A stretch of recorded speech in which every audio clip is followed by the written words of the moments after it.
Maybe you know what? Cancel this. It may be. I have a VPN.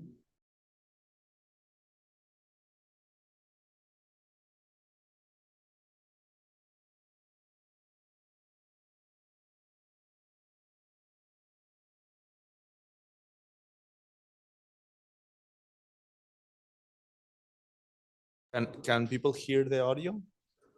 Launch meeting, slideshow.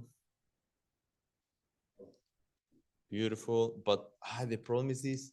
Adam, could I use your computer here to see to logging into the Zoom? Because the thing is, check this out. If I log into the Zoom here, join, people are gonna see the Zoom. Recording in progress. Yeah, Marina has it. But yeah, your presentation.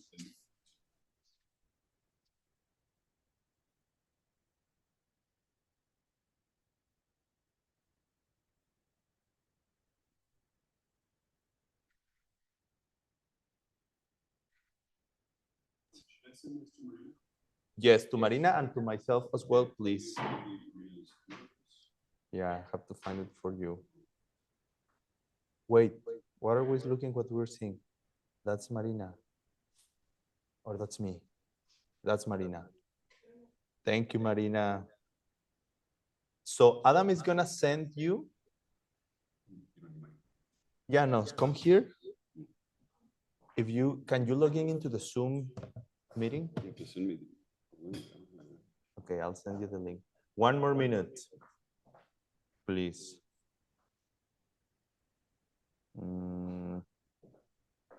Thank you guys for coming. If you weren't here, there'd be nobody to teach. You got it. And what else? I think it's totally on you guys. Marina, could you send me your email on Telegram, please? And then we will send you a second PPT. Marina Kasakova. Okay. Wake up. Yeah, we will send it in Telegram or in email because he has a new one. I don't. So he will send it. And something happened. The Zoom meeting kicked me out. So now I'm not in Zoom.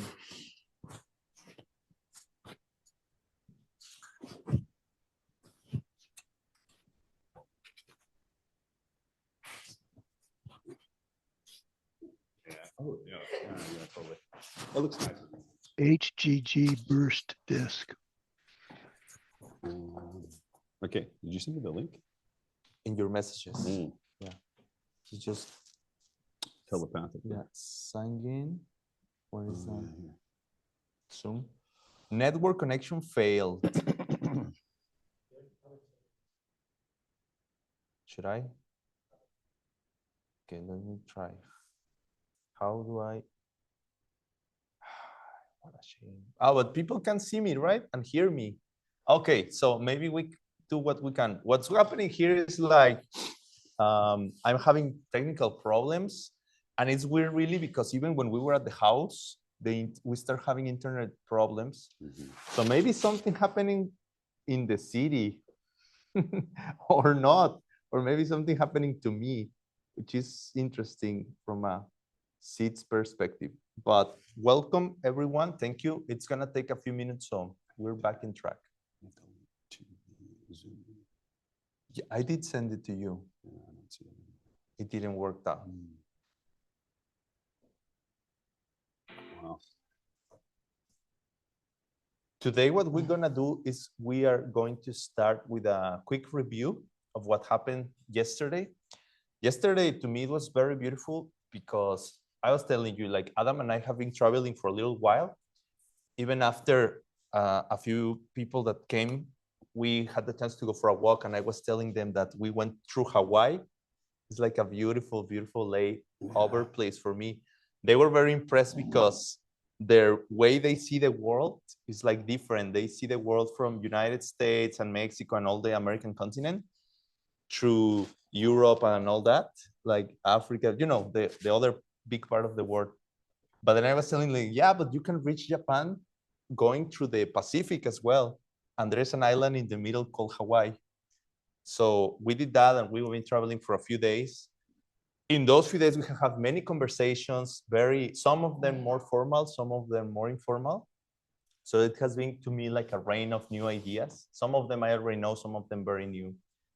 And yesterday, to me, Adam, really, it was very beautiful how you put everything together super clearly and accessible. Many people were very happy. Like they text like, oh my God, Adam did great. And I was like, yeah, you should tell him. Why did you tell me? No, just joking. but yeah, they really are. So thank you so much. Yeah. And today what I'm gonna try to do, now my computer is working better, Just link to the Zoom. is giving the audience a quick review of the topics we saw and a few other things, and then we will move on to new content. Okay, to start with, see, not deliver. I'm gonna give you the Zoom link. You got it? Beautiful. Yeah. And we're gonna open. It says you are not connected to the internet. So yeah, same thing's happening. Yeah. So yesterday's class.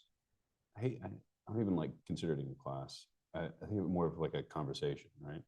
It's kind of like what I like to consider these things. It was definitely a little bit more freeform. I felt like we had a list of topics that we wanted to cover, and sometimes I just speak from the heart, right, about the different things that come up, the different things that we want to. Is mic okay? They can't. Oh, put it on. Is it on? It's Yeah, on? I think so. Should be the on. green light was on. No? Yeah, and I think today what we're going to do, and I just want you to be prepared, is we're going to actually start going through a more technical way of looking at debates and arguments. How do we form arguments? How do we prove things? And what exactly is the process of trying to prove something, right? So, well, hi. Did you got the link? No, it still hasn't come through. So be prepared, because today might be a little bit different than yesterday's talk, right? Yesterday's conversation was a little bit more open. And I think my job was to really sell you on why you need to put in the hard work to kind of understand these things, right? Yeah. So, but today it's not like it's not gonna be fun. It's just, it'll be a little bit different than yesterday, right? Yeah, I have to make a confession. Geshe Michael told me in one of my reviews for, every year we have reviews, depending on like different organizations. And then there was a time for Pitch Triple News, and he talked to me and he said, one advice I have to give you is you have to be earlier, at least 10 minutes before the sessions, to be super ready. And now I'm seeing why. It's like, oh, I'm so sorry. Really, I'll try to improve that, because 45 minutes according to the expert. So now we are paying the consequences, but sometimes you have to mess and screw up to really decide to change, I guess. I hope it didn't have to be that way, but okay. So we can start with quick review of day one, what happened yesterday, and we're gonna move in a flow so you catch up. Luckily, we also have the recording. So if any of you are interested in the recordings, super, super beautiful, they're gonna be available, and you can do that too. So just a quick question. Why did you just pull up? We can see what's happening. Okay. The chat, the participants, we can see yourselves, what's going on. It's like to have a more awareness of what's happening in the room, because I'm gonna be looking at this mostly. Cool. Okay, so Marina, could you help us now with the PPT, please?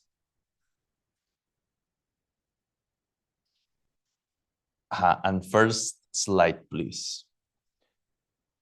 So basically, we were talking about like the whole idea of this program is to start with some content and introductions of this wonderful book that Geshe Michael and Adam have translated. That was Adam's first book. Now you're in your second book. The first book it's the whole thing is like a compendium of collected topics. It's called Dura in Tibetan. And when they do, it's like they collect so many tools and topics that help us to learn how to think clearly, how to make better choices in life, basically, how to use these tools to improve our mind and be able to understand what's actually going on, what is actually happening, what is reality about. So the whole book is a collected topics, like they're gonna teach you, for example, about contradictions and categories, definitions, many, many things. Once you put them all together, your mind is gonna be very capable of solving daily life problems, and also most especially what Geshe calls the big mistake, which is basically how we think, and not only that, but we believe that things are coming at us and not from us. So the whole thing, the whole book is aimed to train us for that and help us actually in this quest of stopping the big mistake. That's another way to say seeing emptiness directly. So that's in a way why this is the door to emptiness, because it's giving us all the tools and the key that we need to see emptiness directly. So next picture, please.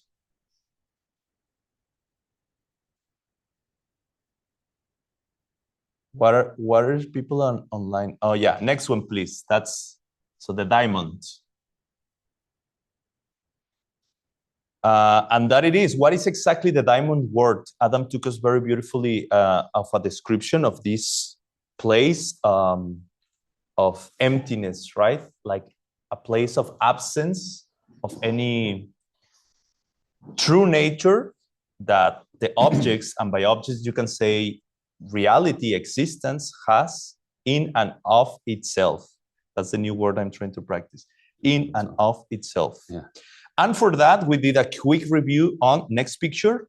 For this, it's just a review. We're going to be moving quickly through the pictures. We talked about the pen. Adam, take us through that. And then about the two husbands in the kitchen. How is it that first you understand the pen, and then you put it into a very daily life situation? Here, to me, it was very beautiful. And again, doing a little advertising for the book. If you had the chance to get this book, wonderful, wonderful. But even in the introduction, Geshe says, I love this analogy. He says that this book will help you to go and rescue your partner from the category of irritating people. You go to those horrible lands of called irritating people. You see your partner there tied and beaten up, and you put them in your shoulder and take them to the beautiful land of people who make my life beautiful. And they work like that. They function like that. If you take them from one group to the other one, of course, by planting seeds, by forcing reality to work, to cooperate with you, you can achieve those results. Next picture, please. Oh, yeah, well. And next one. Yeah. So Adam was telling us also about the logic on how to get things to happen. But quite honestly, I don't remember very well what is this about. Can you tell them? Yeah, so Spider-Man, right, got bitten by some maladapted spider, right? Which turned him into Spider-Man. Yeah. So this guy right here, I think what he did is he saw that and he let a horse bite him because he wanted to become a horseman. Okay, and this was to prove. But it didn't work, right? Because he's got a backwards head. Yeah. His arms look a little bit weird. So yeah, because he didn't got bite very well. You see? No, totally. The arm is in the back, so it should have been more maybe a half-hearted bite, right? So yeah, if you want to do things well, if you want good results. No, but I think this was really to prove that how important is to have a correct logic for us to be successful in life. And many times in these topics is called airtight logic. Airtight logic. That means like if we understand really clearly how things work, we will have a much bigger chance of success. So next picture, please. And then we move on onto this idea on how these topics In Sanskrit, they are called pramana. Clear thinking. In Tibetan, they are called tsema. How they help us to access certain things in reality that sometimes could be hidden. You know, in this tradition is very well say that, roughly speaking, there are 3 levels of access to reality. One is like the very evident things that we can approach or access with our senses, with our mind, but in a very direct way, like obvious reality. Let's say the colors, the sounds, things that is like very obvious, like, oh, I'm grabbing something in my hand, right? All of you, if you have eyes and the power of seeing, you can tell it's true. But then there's another level where it's like reality is a little hidden. And for that, we need to develop other kinds of skills. And that's one of the reasons, for example, like logic helps us to assert reality correctly, but for something that is beyond our senses. And the classical example is fire behind the mountains. So how can you tell, like, smoke behind the mountains is an indicator that there must be fire behind. So in this case, you are kind of using logic to access reality, even beyond. And what I love is that Geshe says that if your mind is really well trained, if this skill is really, really developed, you can trust it equally as your direct senses, right? Yeah. Do you have anything to say about fires behind the mountain? Well, you know, and they're equally valid, but direct perception is actually given more weight than inference. So what you can see with your mind, you can see the same thing, but they say that seeing it directly is actually more powerful, right? And actually has more weight. All right. Yeah. And is it possible that something first you access through indirect and then eventually you build up and make it directly? Yeah, that's what we're trying to do with perceiving emptiness, right? So we always say seeing emptiness directly, right? But you don't see emptiness with your eyes, do you? No, you have to perceive it with your mind, right? And so what you're doing is you're trying to eliminate the things that you incorrectly identify with being emptiness. And through a steady process of meditation, day by day, you can eventually come to a place to where your mind will actually grasp the true object, right? The object of negation, right? So this is the gotcha. Yeah. Okay. And so what we're doing is we're saying that, yes, you use inference as a means for then perceiving something directly, right? And this is what we were talking about yesterday when we said yogic direct perception. Okay. So there are 4 types of perception, and yogic direct perception, you could say, is the third. Okay.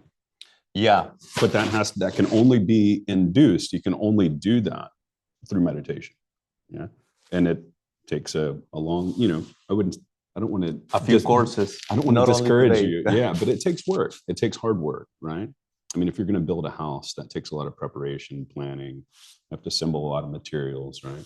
And it takes time, right? So in that same way, you're trying to build a correct understanding of reality, of ultimate reality. Yeah. Yeah. Okay. And that's even just the second level of a reality. I mean, the things that we can perceive like using our logic. But then there is like a third level of reality, access of reality, how you call them? In the sense of like obvious, hidden, right. and super hidden. Just heads up, tomorrow we'll talk more about it. But usually that's what we say. There are things that are so deep hidden that it's even super, super difficult to see them indirectly. And for those things, we rely on a third type of perception, correct perception, which is mostly known as authority, basically. You find a person who you trust, who you know, they say traditionally, is incapable of lying, a person who is totally correct. It's funny that they call this person a tsema person, right? Yeah, a person who's turned tsema person. Yeah, a person who's turned who possesses correct, tsema. Well, not just possesses, but a person who has actually turned correct. So they've used the path, right, in order to become a person who can only speak truth. Yeah. Because, I mean, this is what happens through omniscience, right?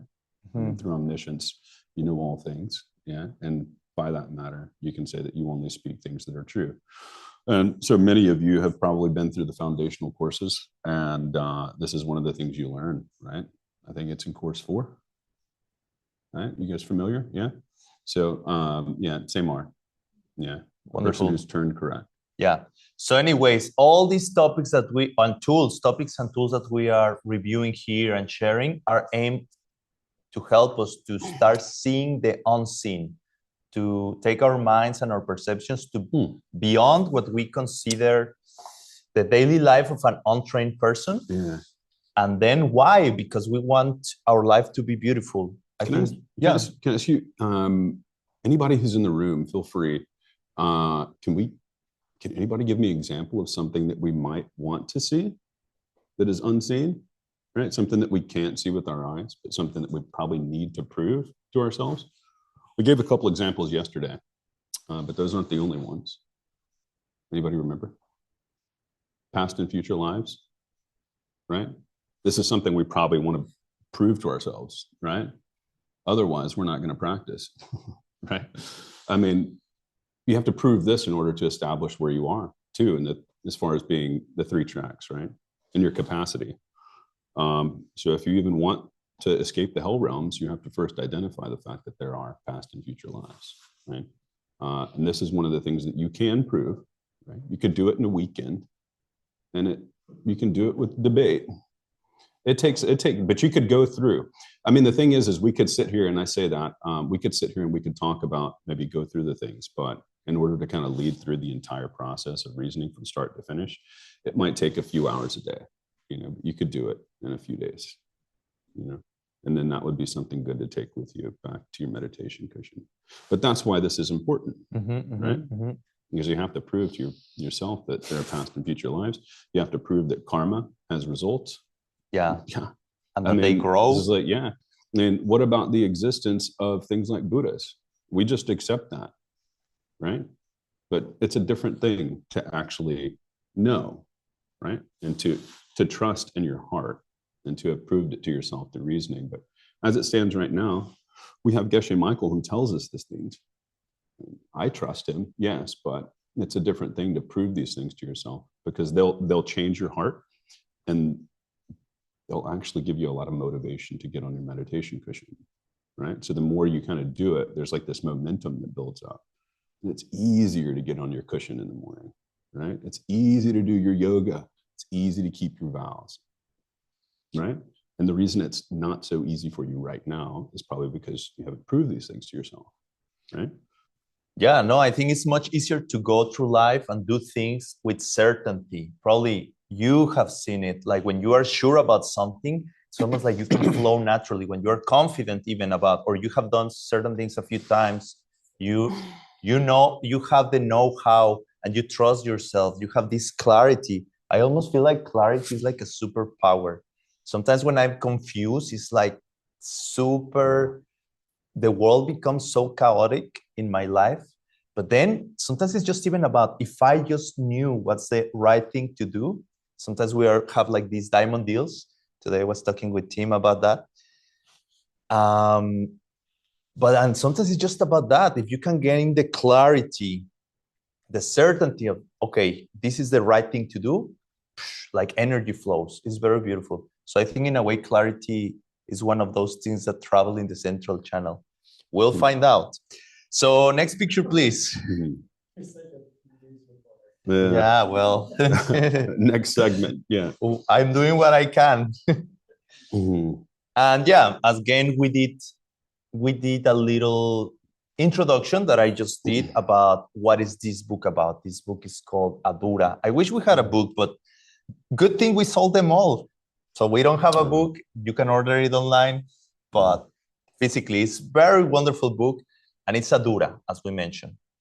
It's a book that contains so many tools and tips and topics that's going to help our minds to achieve all these things we've been talking about. But I mean, those things are not going to be achieved by themselves. You know, like you have to do, as Adam said, your practice. You have to sit down, meditate, contemplate. You have to do. Somebody here can tell me what To Sam Gom means? For what? 100? All right, fine. For $100, except Well, Tim. if it's Tim's money, let's go for 1,000. Yeah. Yeah. Wait. Okay, fine. Roxana. No, not Roxanne. Not Roxana. She's too- Okay, Tim will choose All who's right. gonna he give the money. To some gum in the audience. Thank you so much. Oh, this is I'll perfect. pay you back tomorrow. You know that Mexican joke? But anyways, who can tell me who's to some gum? We've got an answer in the chat. Roxana and Ola are having Roxana and Ola. No, this one is not for the chat. This one is for the live audience. And I'm sorry, chat, you will have opportunities later soon. But you are in a fight. You don't know that, but you're fighting. And she wants you the same. So what are we gonna do? Maybe I keep the $100 and I tell you all. Now we save it for later, for the next question that Adam is gonna ask. But no, not yet. Nobody wants to say. So I guess you say what it is. All right. Okay. Listening, contemplating, and meditating. Now I forgot why I asked that. Well, Because we were talking about how do we take the topics? How you get the knowledge. What's the point? Yeah. Yeah. Yeah. So yeah, you have to go to class or read books. I guess it could be part of the listening, getting information, eating, content. And then you think about it while you're driving or running or whatever in your daily life, chew on it, and then deep meditation. And that, okay, for $100 in live audience, will some gum will be enough to attain the promises of this wonderful book? Who wants to? Now even Tim can participate. Yes or no? Why not? Roxana says no. Why not? What is missing there? Wisdom, yes. But maybe you can gain wisdom by That's a good answer. I like it. Yeah. What else? What is missing so some gum work? What's missing to make it work? Dude, I don't even know the answer to that one. What? Bodhicitta? Maybe. Yeah, it's another great answer. Maybe it's great power. Between the two of you, we already have two of the three principal paths. Yeah. So they go together. But what I was really looking for is seeds. You need to be good with other people. Goodness. In a way, you're right. Yes, bodhicitta, but it's like if you're really putting it into action, if you're really doing good things for other people, if you're planting the seeds, then some gum are gonna help you. And this is a different topic, but just throw it there. If you ever study the Master Kamalashila, Baba Nakrama, I think, he does a beautiful explanation on how you can attain realizations in meditation. But he says the very first level that you need to work with is your seeds. If you don't plant the right seeds, if you don't treat other people well, if you don't keep your 10 good deeds, no matter how well you sit down, if you cross the leg perfectly, or how well you go into meditation, you are not going to achieve the goals of yoga. Even I think he actually says you are not even going to be able to sit yourself quietly because weird things are going to happen. Like a trash truck is going to be bothering. You're going to start receiving phone calls and stuff. So the translators. Yes. Never forget, all these things and beautiful promises are going to be available to us, but we have to plant the seeds. We have to be good persons. We have to keep our 10 good deeds and the rest, and then some gum. And then these beautiful tools in the Dura are going to work for us. Next picture, please. You can talk about this. Oh, okay. So yeah, yesterday we talked about the lineage, right? We kind of talked about, within let's say the institutions of higher learning that talk about these specific topics, there are 5 main subjects, right? So one of those is what we call Sema. We've already identified that. And you have to kind of look, anytime you start studying one of these subjects, you want to go back through the lineage of how, because what you find is that within these institutions, there are commentaries upon commentaries upon commentaries that make the information a little bit more approachable, right? So what we have is Master Dharmakirti, who wrote the initial kind of what's called the pendium of on accurate perception. And he was around, I think about 100 years before. I don't think he didn't study with Master Dharmakirti, but they were semi-contemporaries, right? So by about a century or so. Master Dignaga, however, studied with Master Vasubandhu, right? Which is kind of interesting. So some of the collected topics actually pull from Master Vasubandhu's works, like the types of form, the 11 types of form are things that Master Vasubandhu wrote about. So we're trying to give you an understanding of exactly where these teachings come from. Yeah.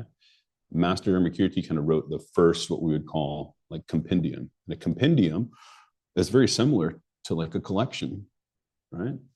So you've got this idea, we keep talking about collected topics. I feel like I need to stand up. Is it okay? Do please. Yeah. And I will request the next picture where Master Dharmakirti is, please, to the text table. You have this first idea with Master Dignaga about a collection of topics, right? So we end up about 1100 AD with the first collected topics. So we have about a 500 to 600 year period where the first book of collected topics was kind of written. And then we have Master Dharmakirti. I love this picture of him. I took this from the front of a book. It's a commentary by Ken Rinpoche on some of these things. It's a big red book, thick red book. If you can find it online. It's really, really good. But this is one of my favorite pictures right here. And I wish I could find the original because I wouldn't mind having, a high color, full resolution picture. But this is Master Dharmakirti, and you can look in his face, right? He looks like he's pretty into what he's saying. He looks pretty intense, right? And the mala is a sign for debate many times. Yeah, we're going to get into this. So one of the things we're going to cover today is the symbology, right? So there are movements when you debate, right? And each one of the movements has a particular kind of, significance to it, let's say. But the malas, it essentially represents all beings, okay? And one of the things you see in debate is they'll keep malas on their left arm, and when they go to debate, it'll fall down, right? And so every time they grab it, they're thinking to themselves, may I pull all beings out of suffering, I think it's very beautiful. Okay. But none of the movements that they do are meaningless, right? Meaning they all have meaning. Okay, so it gives what they're doing kind of a lot of significance. But we need to talk about Master Dharmakirti because Master Dharmakirti wrote what's called the Commentary on Accurate Perception, in which he was kind of refining, and I hate to use this word for the translators, but he was distilling the ideas in Master Dignaga's works. He was taking them and kind of commenting on them and giving a little bit more context for some of the things that Master Dignaga was saying. And this is where we get this, really the source book for what becomes the collected topics, okay? Next slide. Chapachuki Sengye. So what happens is, like I said, there's about a 500-year period in between Master Dharmakirti and Chapachuki Sengye, okay? And over time, right, this is how teachings are delivered. It's from teacher to student, teacher to student, teacher to student. And you got this generational thing, right? And so they're transferred from generation to generation. But what happens over time, especially back in this early period before Buddhism had essentially its renaissance in around 1100 to 1300, things really started to shift in let's say, Western China, okay? They really started to become a little bit more solidified and things were getting more written down. But before that period, a lot of the times you had things called sentries, okay? And sentries are like notes. And another word for it is like surgyen. Surgyen is another way that these things were kind of transmitted. So sentries mean like notes on a certain teaching, okay? So what was happening is for 500 years, these things were being passed down and people were taking notes. So they would go, they would listen to a particular master give an explanation on Master Dharmakirti, and they would write these things down, but not the whole text, just kind of like the main points. So Chapachuki Senge took what amounted to the resulting notes from 500 years and put those things into what we now call the collected topics. So he is responsible for writing the first version of the collected topics, which is really cool, right? I mean, because we wouldn't have it any other way. Yeah, once again, there are many versions of the collected topics. So you've got 3 institutions of higher learning in Old Tibet, Old Western China, and New Western China. And within each one of those higher institutions of higher learning, it's kind of like equivalent to like Harvard or MIT. Each one has their own houses within, right? So if you go to MIT, you can go to like Senior House, you can go to some of these other ones. And it's much the same way for these houses. So depending on what house you belong to, it usually represented what region of Western China you came from. So they would send monks from, let's say, Spiti, or from Mustang, or Labrang, or Amdo, Kham, all these different regions in Tibet and Western China, and they would end up going to their individual houses, because this supported the people from these different regions all speaking the same dialect. And you would find that there was absolutely, sometimes, people were unable to speak because the dialects were so different. So it was actually very nice to go to one of the houses that supported your own language, your own dialect, essentially. So it was easier to communicate. And that means that when you're a young monk, you're coming in, you also have people from your same region who might know your family, right? And oftentimes, I can speak for myself. If I was like 12 years old and I had to go to a new place and leave my family, I might feel a little, uncomfortable, a little sad, leaving my family. So if you've got a group of familiar people, right, that might eat the same food, talk the same dialect, it's a little bit easier to kind of come in because you feel more comfortable. So context for why there are many different versions of the collected topics is because each one of the colleges inside these universities had their own version, right? And some the one of them, we're using is? The one we're using is from Gomang, right? And it means many doors, which I thought was really cool, because the name of the book is The Door to Emptiness, right? So here is the author of our text, Sengong Tashi. The Se means spiritual son. Okay, excuse me, opposite. Se is actually a tribe from his particular village in his particular valley in Western China. Yeah. Okay, and there's an alternate, similar. You say it the same way. Se. So everybody say se. Se, right? So se can mean spiritual son. Okay, yeah, or it can mean totally, or it can mean his particular tribe. Okay, his particular valley that he came from. Because it's weird. If you go to I've been to Western China and I've kind of gone to some of these monasteries, and it's crazy. These valleys, when we say like they're from a valley, like it's a huge valley.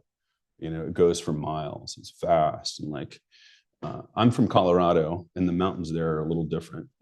They're kind of smaller, right? The valleys are smaller, but some of these valleys that they come from there's often the population is pretty big, So he was the spiritual son of Jamyang Shepe Dorje, who is a very, very high master from our lineage. I say that because hopefully you guys will all become very familiar with some of Jamyang Shepe's teachings. He wrote some very amazing books, and I think if you follow your studies, eventually you'll get into them.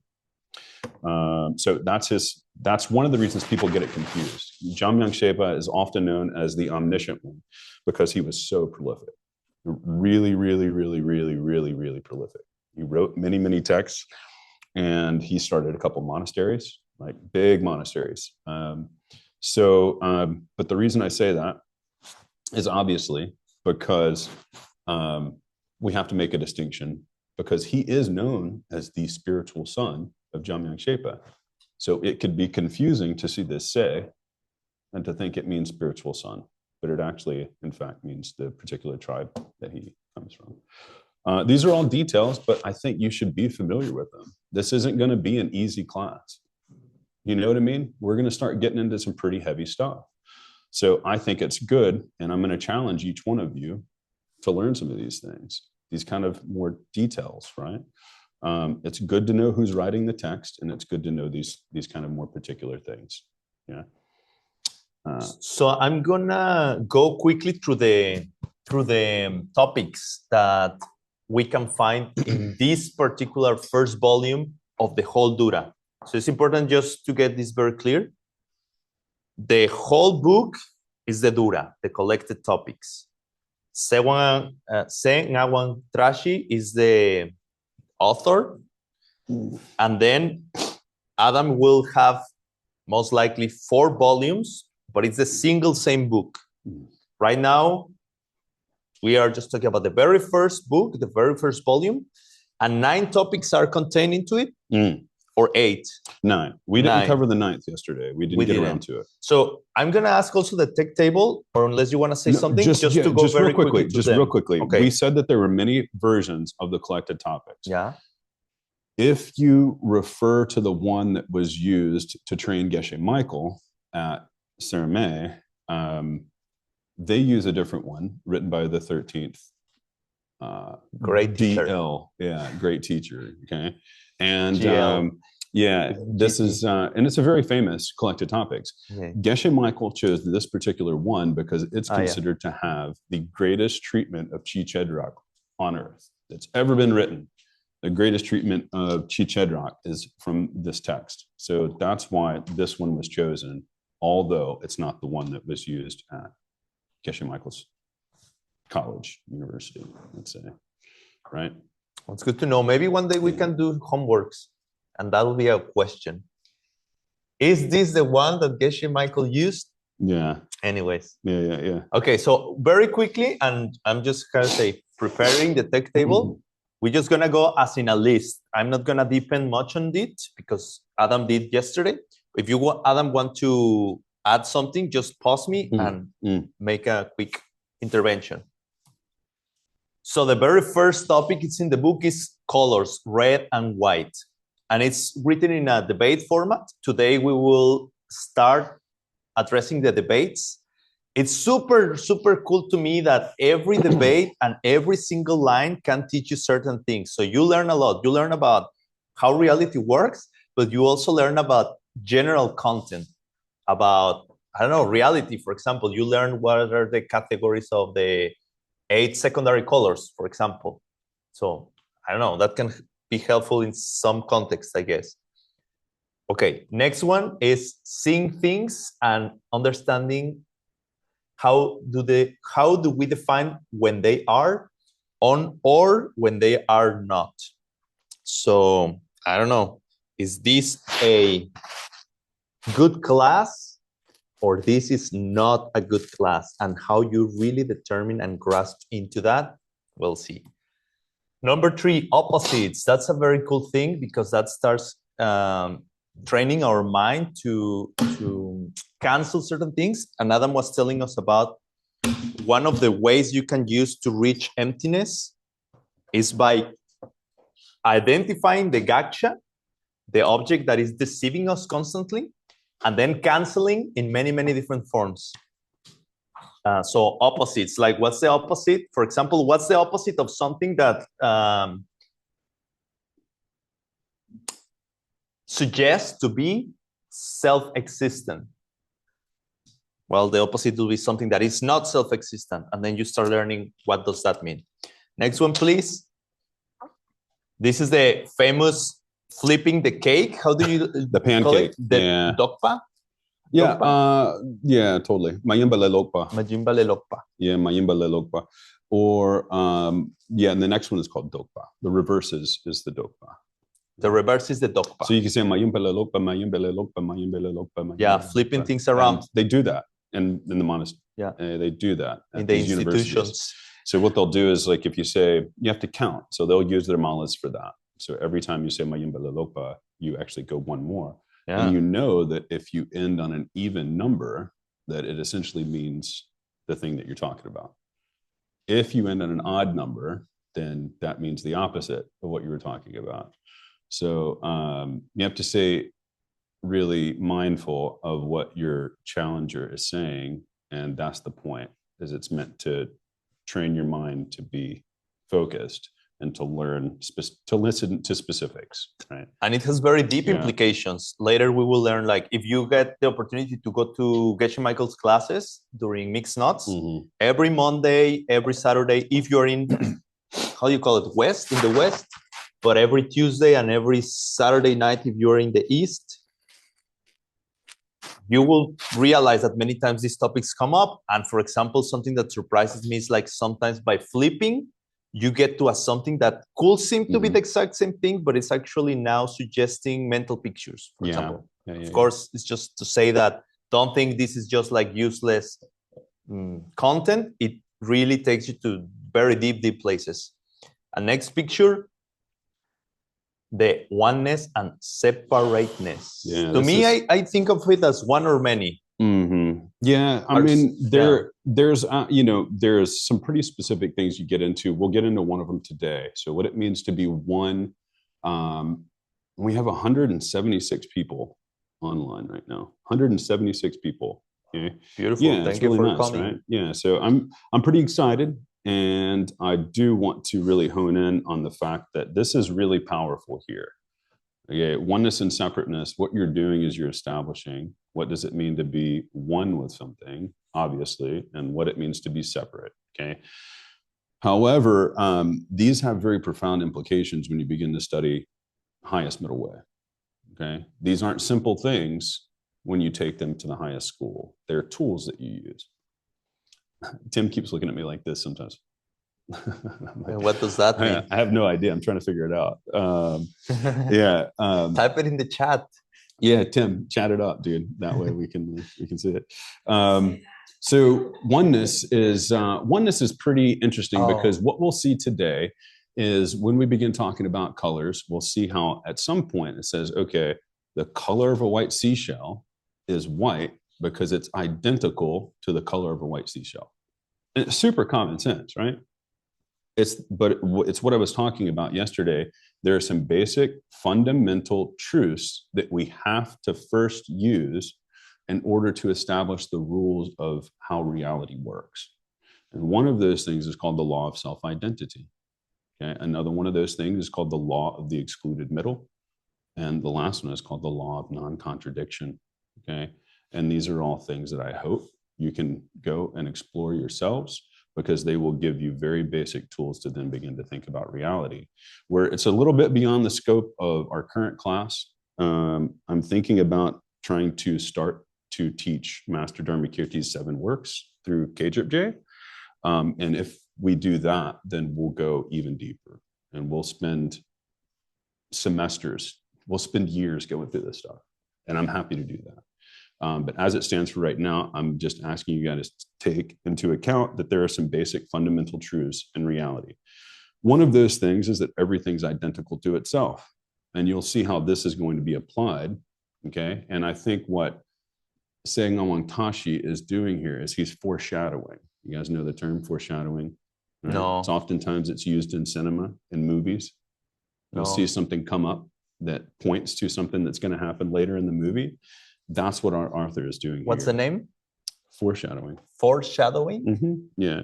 No, I never heard that before. So the reason I say that is because you'll see some of the things in the first chapter that are going to introduce more detailed, intense, subjects later on in the text. Next topic. Yeah.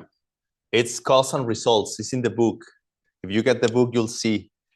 And so cause and results, and I'm guessing the relationship, which is very deep. And it is true. Adam keeps telling me when we talk, he keeps telling me, yes, but that's what the second school believes. The fourth school thinks something different. And part of the job of this project, I will say, is to start building a bridge together that connects the two schools, the second and the fourth. And Adam told me also something very interesting. He told me there's like particular people, like a branch, it's almost like a sub school that focus their training or their philosophical education in this kind of middle bridge. They really do. Yeah. It's kind of cool. So it's going to be very cool. Just very briefly, I would say that everybody in this room is familiar with the 4 schools, right? And we know that we have 5 individual schools, because you have 2 versions or 2 interpretations of middle way from the Madhyamaka perspective. But there's some very interesting stuff that happens because it appears that Master Dharmakirti begins teaching mind only, which is crazy, right? You never think that Master Dharmakirti is a mind-only guy.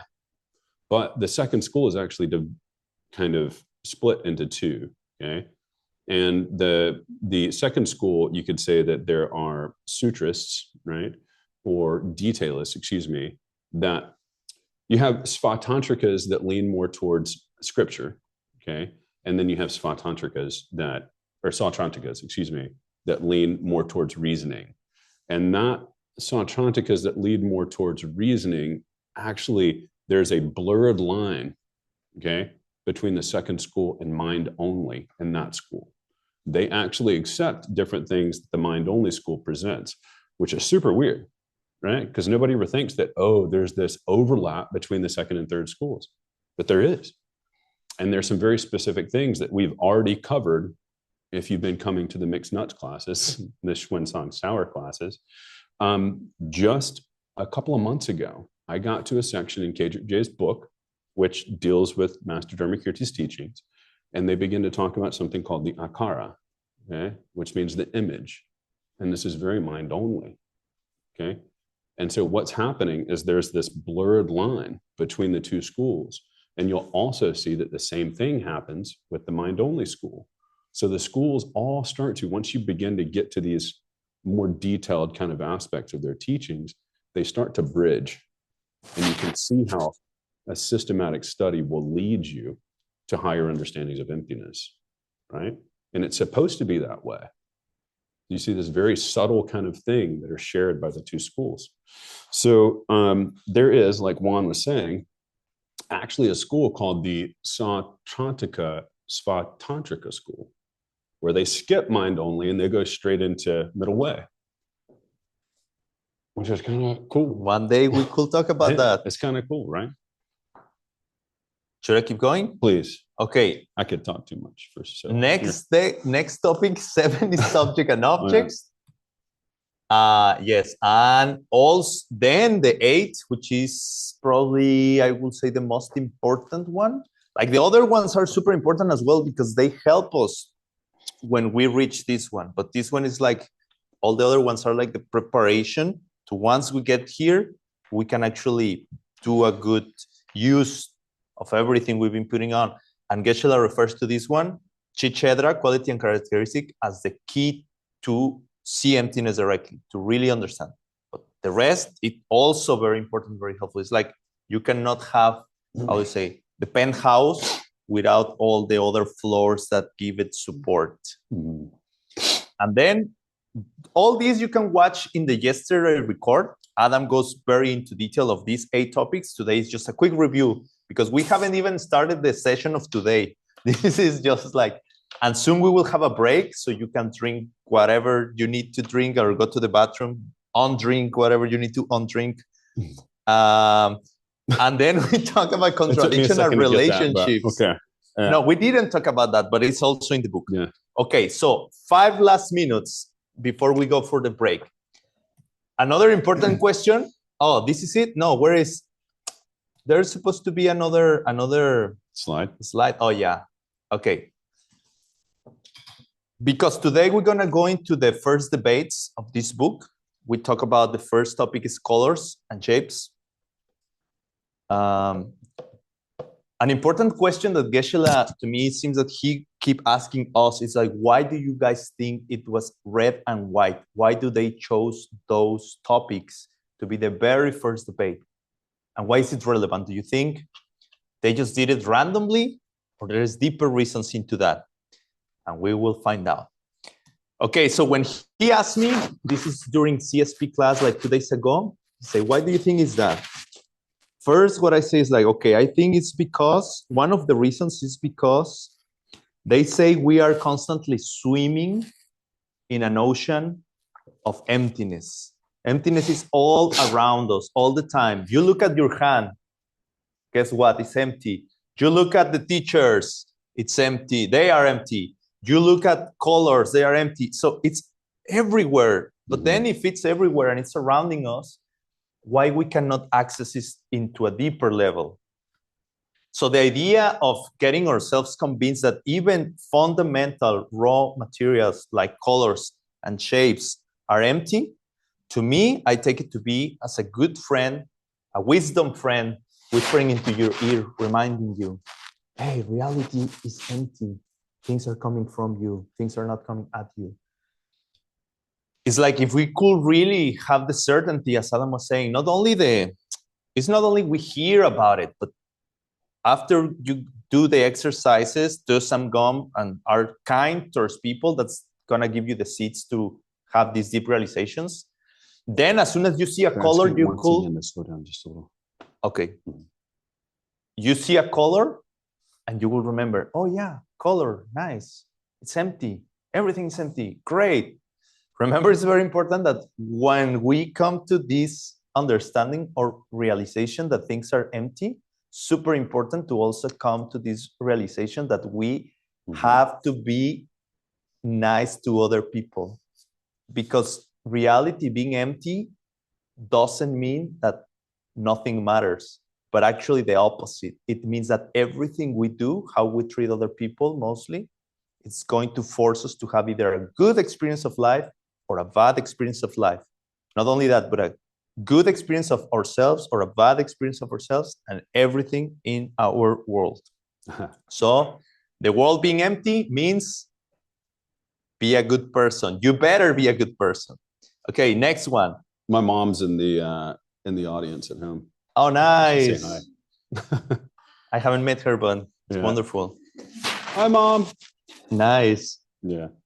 Okay, another reason why could have been red and white the first topic. I won't go very deep here right now, but just to say that red and white are very important colors in the secret most advanced teachings. And to me, it's very suspicious that for the most basic class, they choose red and white, when at the same time, it's like, you know, hidden messages there. Almost there, hang out. Now, the other reason why it could have been red and white, and Geshe Michael say this, is because kids are learning about contradictions in reality. And because the question you'll see in a few moments is like, if something is red, can it be white? Why do you guys think? Yeah, you say yes. If something is red, can it be white?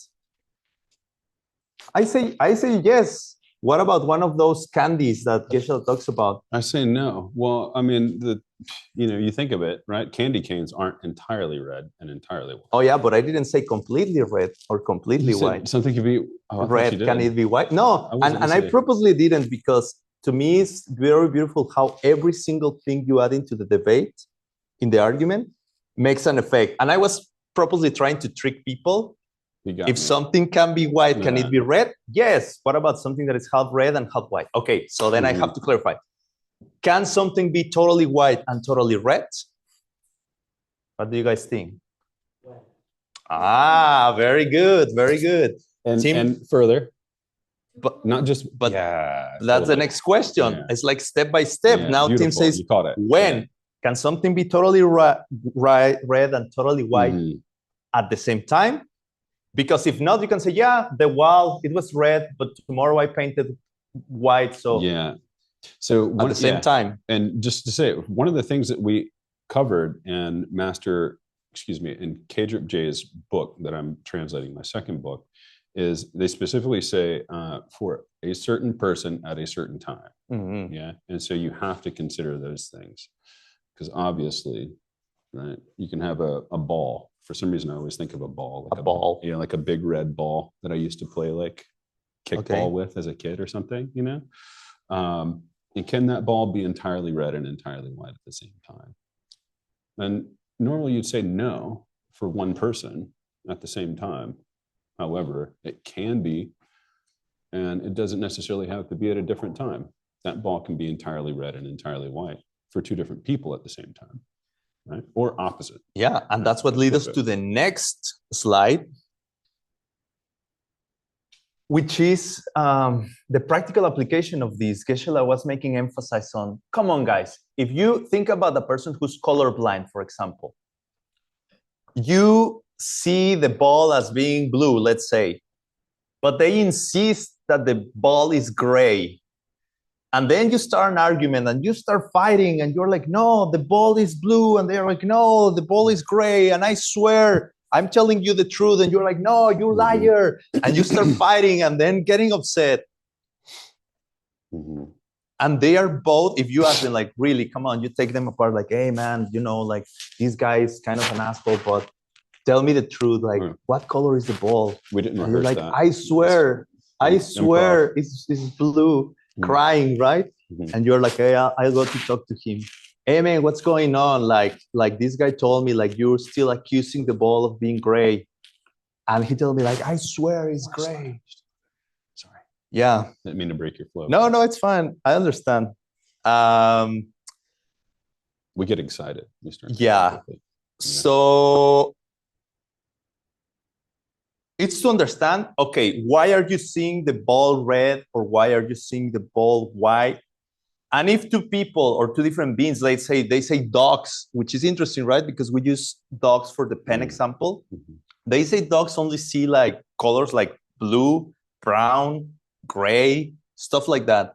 So it's funny to me that the dog comes again. Well, I think this has also some very global kind of implications on a geopolitical level for the interpreters, just to give you a hard word to kind of come up with here. So when we speak of geopolitics, right, is the world right now on the brink of World War III? It depends on who's looking, right? Well, from my perspective, I would say it's a pretty scary time to be on this planet, right? And could that also be a direct explanation, right, for how we see different things as countries? Right. Yeah. So are land disputes and territorial disputes, are this something that could be equivalent to red and white? You know, I mean, these things are leading us to understand really how and why wars might arise.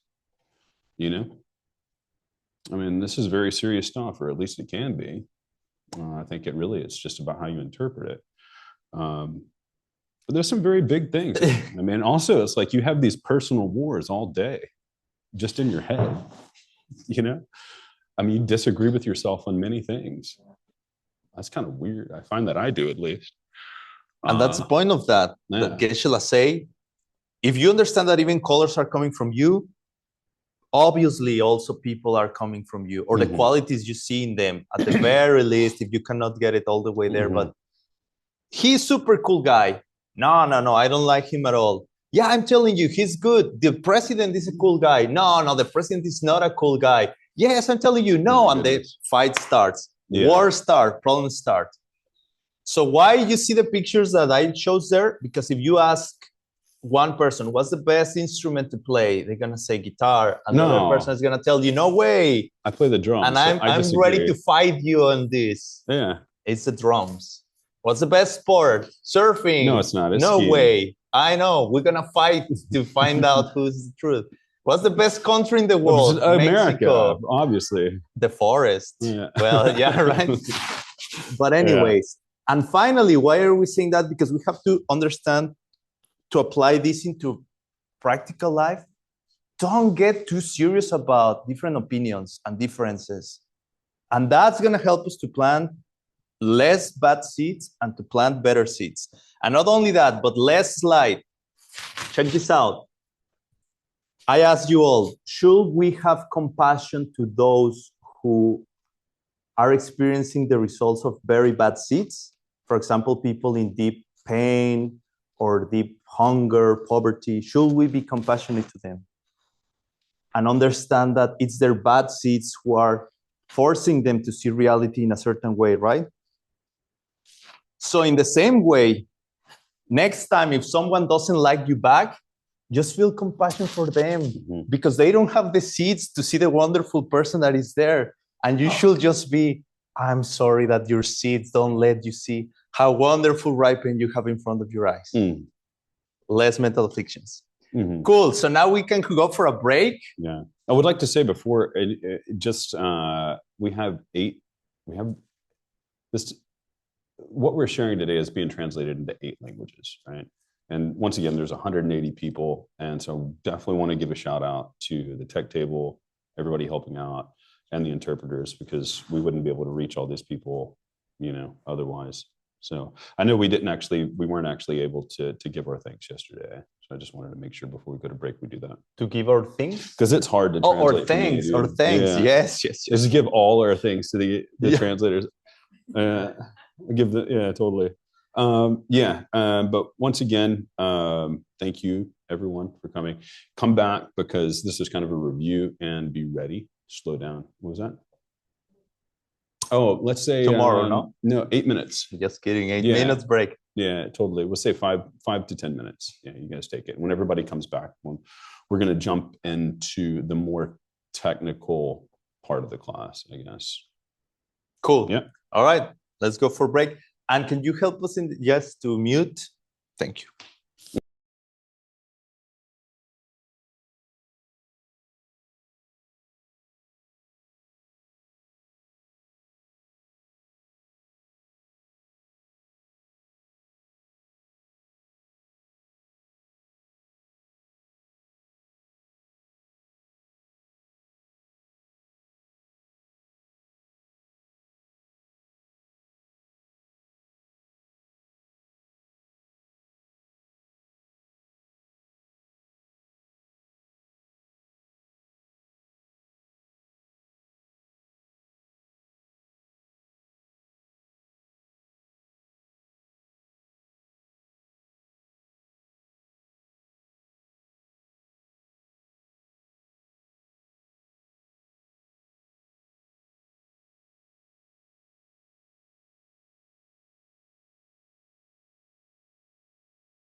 what I'm thinking is what we'll do is we'll cover the material, and if you feel like you need to go, you can go. Okay, if you have the time and you want to stay, you should stay.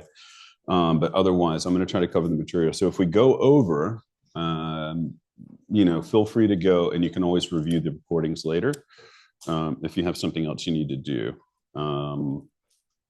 We didn't. Is it okay if I log out of Zoom now? You can, yeah. Okay. I'm going to de-zoom myself. I'm going to get unzoomed.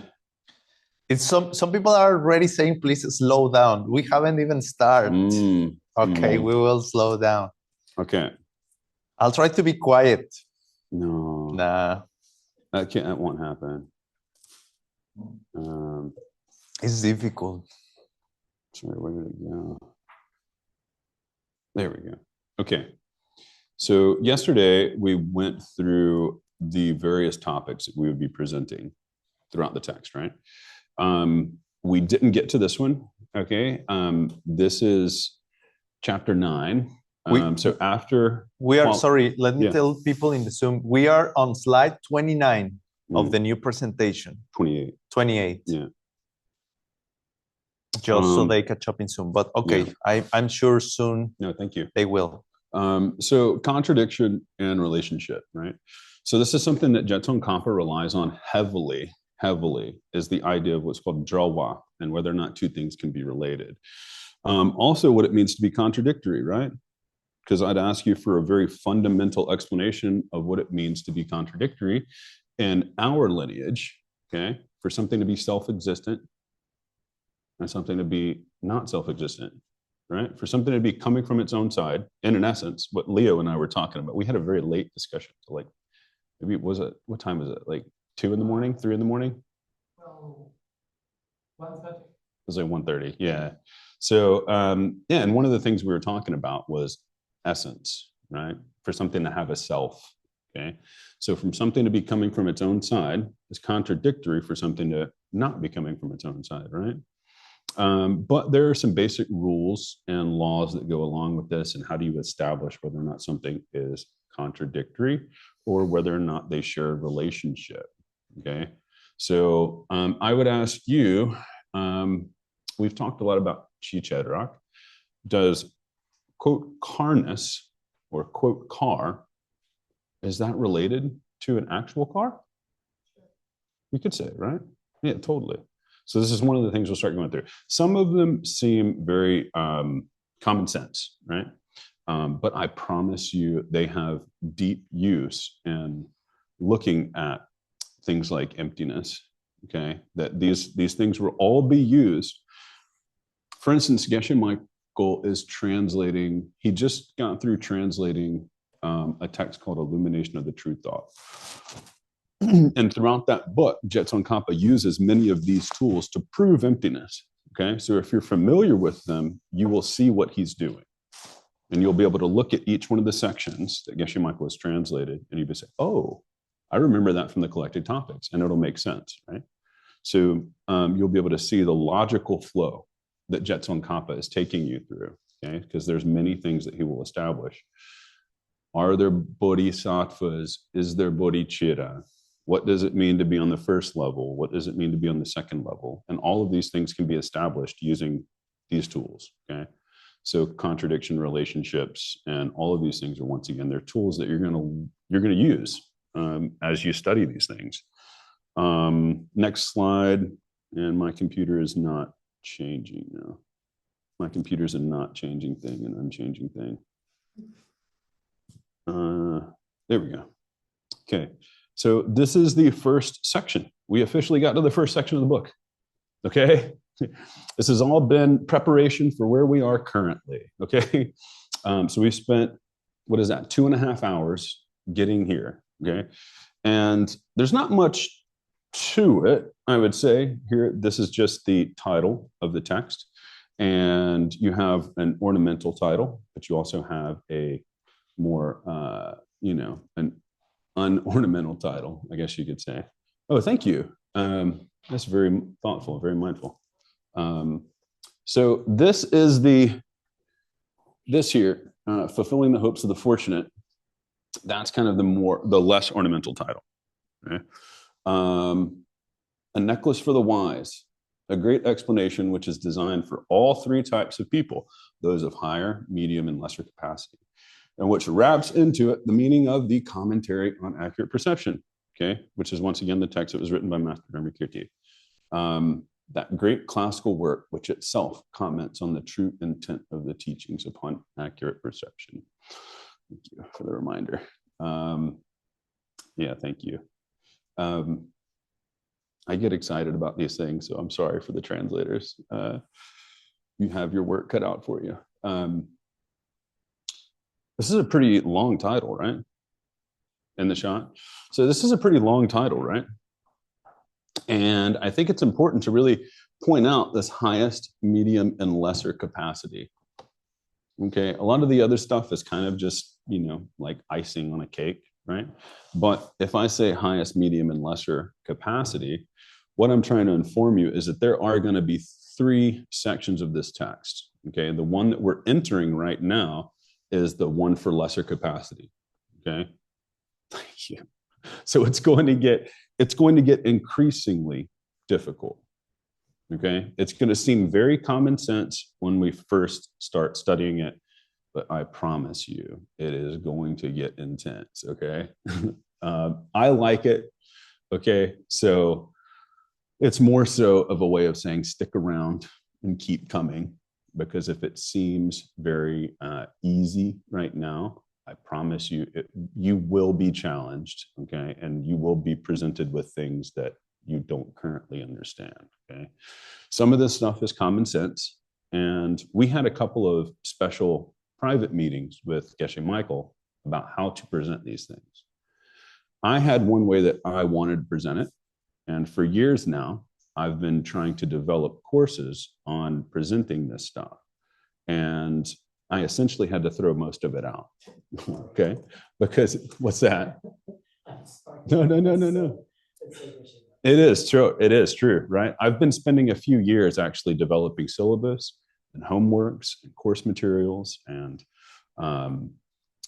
he essentially, he said that he wants us to focus on presenting the emptiness of each one of the topics, okay? So this is something that's usually divorced from this particular school, right? They don't even call emptiness in this school. Okay, they call it selflessness. So Geshe Michael wants us to focus on these topics through the lens of the highest school, okay? We'll present it first through the lens of the second school, and then at the end of each one of the arguments, I'll tie it together and I'll try to give you my perspective on why I think, or how I think you can look at these things through the lens of the highest school. And just to share with you something personal, as I've been studying these things, I have been wondering, I thought to myself, if I was going to write an essay, right, what I would like to do, what I've been trying to do, is to say, how are these things related to the highest school? Can I find specific examples of Jetson Kappa, right, using contradiction and relationship, right? And then present those things to you and say, look, here's the second school's presentation, but here's Jetson Kappa using it, you know, so that you can see for yourself that these things are the door to emptiness, okay? All that is to be said, that now we're entering the text, okay? And as we begin to go through each one of the individual arguments, at the end, I'm going to try to tie it together with some form of highest middle way understanding, okay? So like I said, we're going to slowly crawl through one of the introductory arguments, because you need to see how the debate format unfolds, okay? This right here, and I ask you all to pay very close attention today, because if you can understand what goes on in this first debate, you will see how all the other debates in the text are kind of aligned, okay? There's a certain flow and a certain way that the arguments are presented and how they progress, okay? Some of these debates go on for 20 pages, okay? And there are many different sections. And they'll go from this one consequence all the way back to the first section of the debate. So like 5 pages down, they'll prove something. And then they'll go all the way back to the original thing and say, look, dude, we just proved it, you know? And then they'll move on to another section, okay? But you got to understand how these things flow. And so just bear with me, because the introductory kind of debate here will seem very common sense, okay? But don't let it bore you, okay? Because this is something that you have to have as you move in, okay? Second section, okay? I bow down to my Lama and protector, gentle voice, okay? So Lord Manjushri is considered to be the Bodhisattva, okay, if you wanted to say that, the Buddha who contains all the wisdom of the Buddhas. I would say who represents, because all of them have them, no? Or what do you mean by contain? Well, yeah, you could say, I think that's a good distinction to make. Thank you for that. No, I do it because my mind works like that. Yeah. Sometimes I'm so literal that if you say something, then I break my head for days or That's weeks good. or years. Yeah, So no, it's good. I want to prevent people to go through those bad experiences. So Lord Manjushri, let's say represents Yeah. the wisdom, right, that's possessed by all Buddhas, okay? And Lord Manjushri is considered to be the Buddha of debate, okay? So when you start a debate, and as you study a text, you'll see that depending on who they bow down to, right, and the beginning of the text represents the nature or the subject matter of each one of, of the book itself, okay?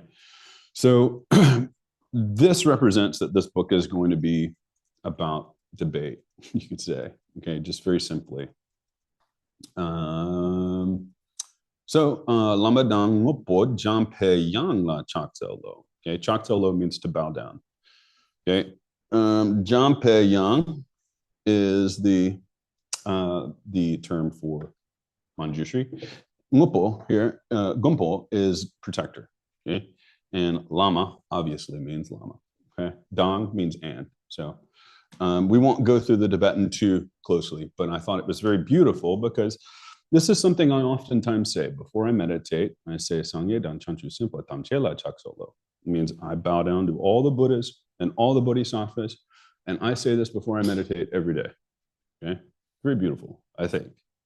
You know, sometimes I say it before I offer my food. Same thing. I think it's very good to have these things in your mind. So, and there's a certain holiness to the language. So keeping it in mind, right? And chanting these things can bless your mind.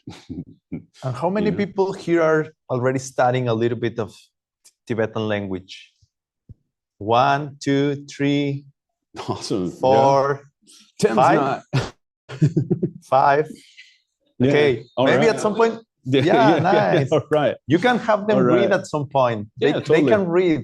Totally. If they do a good job, we give them candies. We do need to kind of scoot because it's 3/4 of our time has already been used. So that's true. I'll try to go through this really quickly. There are 3 sections of a logic text. Okay. And you can say, everybody say Gak Shak Pong. Gak Shak Pong. Now say Gak Shak Pong Sum. Gak Shak Pong Sum. Right? These are the 3 sections of a logic text. Okay. So okay, we've got Gak literally means to choke someone. Okay. It means to, like, you're going to blow away the incorrect arguments of the text. Does anybody know who these guys are? The 3 Stooges. Yeah. Sometimes I like to, that's what anyways, 3 sections of a logic text. And they all look like they're thinking, right? Like they're possibly about to debate with one another or something. So like I said, the first section is Gak, okay? Literally means to choke someone. But we're not doing that. We are choking someone, but we're doing it with our words, okay? And we're not choking someone, we're choking their incorrect arguments, okay? And we're trying to eliminate them, to blow them away, okay? So shak means to present your own view, okay? So everybody heard Rang Luk Shakpa before? Anybody heard Rang Luk Shakpa? Rang Luk, right? So Rang Luk means your own system. Luk means system. Rang means your own. Excuse me. Yeah, Rang means like your own, okay? So first 2 sections, we're going to blow away incorrect arguments. Then secondly, we're going to tell you our position. Okay. Third, tsupapongwa. Can we all say tsupapongwa? Tsupapongwa, right? So tsupapongwa means to once again, you're going to refute further arguments that they may come back. So even after you tell them, hey, this is what I accept as being correct. And the second one, right? So Rangluk Shakpa, they're going to come back and say, well, what about this with what you just told me? And so you're going to have to blow them away again. Okay? So 3 sections of a logic text is very important because once again, you have to understand where you are in the text. As you're going through the arguments, you need to keep in mind what section you're currently in. It'll be evident when you get to Rangluk because it's just presenting the definitions and the divisions of reality, right? So if I say that there are 4 primary colors, this is going to be defined in the Rangluk. I'm going to say, okay, here are the 4 primary colors. Here are the 8 secondary colors. Here are the 8 types of sound or smells. There are 8 different types of smells that they go through. There's 11 different types of form, okay? So this is all going to be contained in the Rangluk, all right? All right, so all of the collected topics. You remember I was saying there are many different collected topics, right? Okay, so each one of the individual colleges has its own version of the collected topics, and they all start with color and shape. Okay, however, this first chapter is not just colors and shapes. Okay, it's not just colors. They present all physical form. Okay, so by the end of this chapter, you should have an understanding of all physical form, which is kind of cool, right? So anytime you ever want to talk to anybody about physical form, right, you will eventually be able to be an expert in physical form, okay? Which is kind of cool to think about. So has it changed? What do you mean? Okay, so remember I was saying that there are 3 different sections to a collected topic set. Okay? This is the first section, okay? Clarifying some mistaken ideas. All right. Here's the first debate. Okay. It's red and white. We were talking about candy canes earlier. All right. So we see here, now we're actually getting into it. Okay. Everybody say kachik. Kachik. Kachik. Kachik. Yeah? Let's say kachik nare. Kachik nare. Okay. Kachik nare means somebody comes along. Okay. Anytime you see kachik, you should remember to yourself that that is mistaken idea. Okay, anytime you see somebody say kachik, yeah, kachik means that somebody's going to say something that's wrong. Okay, this is an indicator, oftentimes when you get into more complex texts, of whether or not because sometimes it gets so complex that you don't know if it's a correct idea or an incorrect idea yet because you haven't studied it. You know what I mean? But kachik is a good indicator that, oh, in some way, there's something wrong with this argument, even if it's a very fine detail. Okay. So, karo yena marpo yimbe kya. Okay. Karo yena marpo yimbe kya. If something is a color, it is always red. Okay. This is our first debate, and we're about to step into the format, the flow. Okay. I said somebody comes along and says something incorrect. This is obviously incorrect, right? Yeah. I mean, everybody right now could come up with an example of something that is a color, but it's not red. The blue sky, right? The color of the mocha, my tie, my shirt, right? These are all something that are colors, but they're not red. However, what we need to pay attention to, not necessarily, okay, is the argument as it appears, because this is common sense. But what we're going to start looking at are the deeper meanings of these things, okay? So this first statement is what you would call a telwa. Can everybody say telwa? Telwa. Yeah. This is a consequential argument. So what he's stating here is something called a pervasion, right? So you see why that might be a pervasive argument? Like I said, we're going to get detailed, okay? So I'm going to force you to think. What's pervasive? Pervasive what do you mean by means pervasive argument? Yeah, if I say all fruits are apples. Okay, I see. Yeah. If I say correct. all fruits are apples, I'm saying that fruits are pervaded by being apples. Are We all- pervaded? Yeah. Fruits are pervaded by being apples? The category of fruit contains, the set of fruits contains nothing but apples. Okay, and It's that's not true. Not It's true. okay. Okay, Yeah, correct. you don't correct. have to, don't rack your brain about it. I Juan. follow. It's okay. We're trying not to break our brain on this one, but there are components that you need to understand because there are going to be two consequence arguments that are presented in this first debate. Okay. And as we move through these different sections, you will see tell was. So it's good to have an understanding of what you're looking at, right? So if I say that if something is a color, it's always red, okay?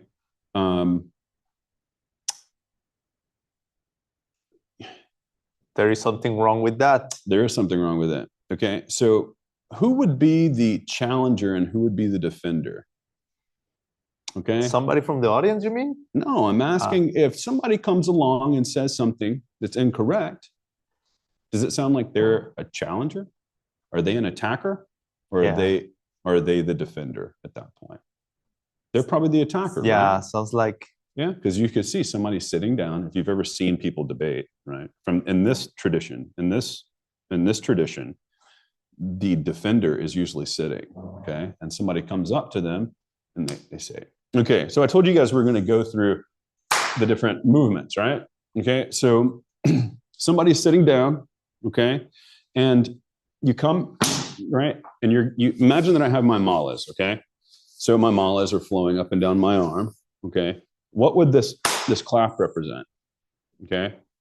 Well, in certain way, you're asking that all beings that you can't see with your eyes, because there are beings in this room. I don't know. I haven't had direct perception of it. But if I understand correctly, and these teachings are true, there are beings that are in this room that you cannot see with your eyes. Okay. And they are suffering. Okay. And you're asking that they come and listen to this wisdom. Okay. That's one sound, is to bring them here to listen. Okay. And another way, this left hand usually represents what? Your left side. What does that usually represent? Does anybody know? Wisdom. Wisdom, right? What does the right side usually represent? Love, right? Compassion. And what is the clap? You're bringing them together. You see? So left side, right side, they're coming together, right? So now when you see these monks on the debating field and they're going through these movements, right? Now you have a little bit of context for what they're doing and where their mind is at, yeah? So when you have your foot and you stomp, right? What's your foot doing? Yeah. Yeah. Well, that's a very unholy way of looking at it, Tim, but thank you very much for your contribution. I would say really that what you're doing is you're keeping the door to the lower realms closed. Okay. Yeah. All right. So now we've got, sorry, did I go through? Okay. So once again, I said these malas, right? They represent all beings. Okay. And as you're pulling it back up your arm, what you're doing is you're pulling these beings out of suffering. Okay. I'm telling you guys how to start a debate. All right. So there are two different forms of this debate. You have a spoken form, okay, which is usually held on the debate grounds. Yeah. But then you also have a written or a textual form, and they are different. Okay. So the spoken form of this debate is modified. Okay. And the textual form is one that you will see presented here as we're doing it, obviously. The only way you will learn how to debate is by having a teacher who has been trained and who has gone through debate lead you through how to do it. Okay. You have to practice it. You cannot learn it through books. You have to study with somebody who's actually done it. Okay. Does anybody know here a person that's a Geshe? Right? Yeah, totally. So maybe we can convince him to give us a class on how to do these things if we all laugh very nicely and make holy offerings and request very, very beautifully. Or you can go to one of these institutions of higher learning and you can stay there and you can learn from those people who do it day to day. But you won't learn how to do it simply by reading this book. right? This is a good format to learn how the debates work and how to dissect texts, right? So you should be taking these tools, and now what you're going to learn is you're going to learn how to go through different texts, right? Everybody say D. D. Does everybody know what D is? Yeah. Have you heard it before? This is the seed syllable for, right? For who? For Lord Manjushri, okay? So I was just giving you guys the movements of the debates. Before, the reason I went into this, because I was saying, can you picture or visualize somebody sitting on a meditation cushion right now, okay? And I come up to them and I want to start a debate, okay? And I look at them and I say, D, Jita Churchin, right? D means like, okay, what you're saying is you're talking about Lord Manjushri, okay? Jitar Churchin means that in the same way that Lord Manjushri has talked about these debates, may I, right, in the same way, talk about them, okay? Almost saying, may Lord Manjushri talk through me, okay? And this is something that's usually said at the beginning of the debate sessions, all right? So what you'll do is for 4 to 5 hours sometimes twice a day, you'll have these debate sessions, okay? You don't say D, Jitar Churchin before every debate, but you say it to start the debate, okay? So keep that in mind as we're kind of moving through this. We went through the symbolism of the movements. We talked about how to start a debate. And you always start a debate by doing what, Tim?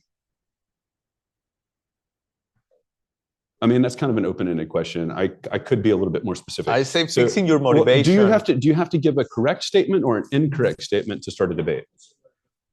Yeah. Incorrect, right? Totally. If I come up to somebody and I say something correct, there's nothing to debate. Yeah.